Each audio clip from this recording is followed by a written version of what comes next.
एक आदमी था जो हमेशा अपने संगठन में सक्रिय रहता था। उसको सभी जानते थे, बड़ा मान सम्मान मिलता था। अचानक किसी कारणवश वो निष्क्रिय रहने लगा, मिलना जुलना बंद कर दिया और संगठन से दूर हो गया। कुछ सप्ताह पश्चात एक बहुत ही ठंडी रात में उस संगठन के मुखिया ने उससे मिलने का फैसला किया। मुखिया उस आदमी के घर गया और पाया कि वह आदमी घर पर अकेला ही था।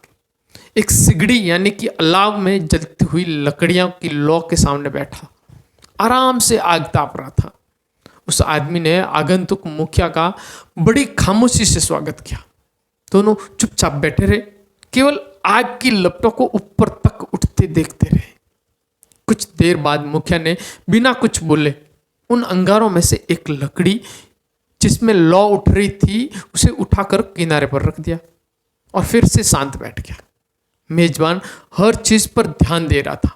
लंबे समय से अकेला होने के कारण मन ही मन आनंदित भी हो रहा था कि वह आज अपने संगठन के मुखिया के साथ है।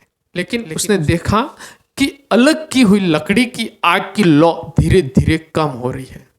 कुछ देर में आग बिल्कुल बुझ गई, उसमें कोई ताप नहीं बचा। उस लकड़ी से आग की चमक जल्दी ही बाहर निकल गई। कुछ समय पूर्व जो उस लकड़ी में उज्जवल प्रकाश था और आग की तपन थी, वह अब एक काले और मृत टुकड़े से ज्यादा कुछ शेष न था।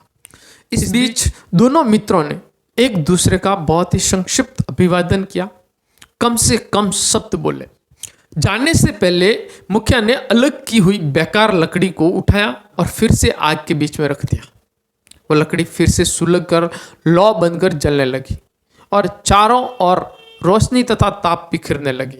जब आदमी मुखिया को छोड़ने के लिए दरवाजे तक पहुंचा तो उसने मुखिया से कहा, मेरे घर आकर मुलाकात करने के लिए आपका बहुत बहुत धन्यवाद। आज आपने बिना कुछ कहे, बिना कुछ किए एक सुंदर पाठ पढ़ाया है कि अकेले व्यक्ति का कोई अस्तित्व नहीं होता। संगठन के साथ मिलने पर ही वह चमकता है और रोशनी बिखेरता है।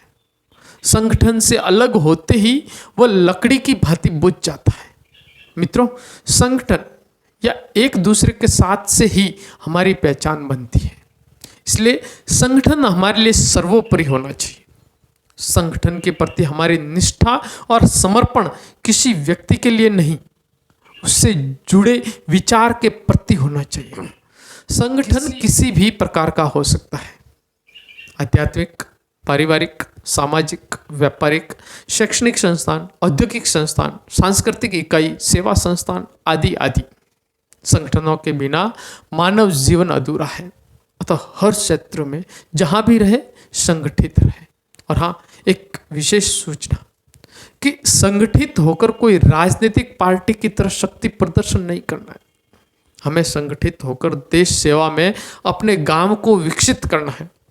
जब देश के हर गांव का नागरिक ये संकल्प लेगा तब देश अपने आप विकसित हो जाएगा। जय हिंद, जय मां भारती।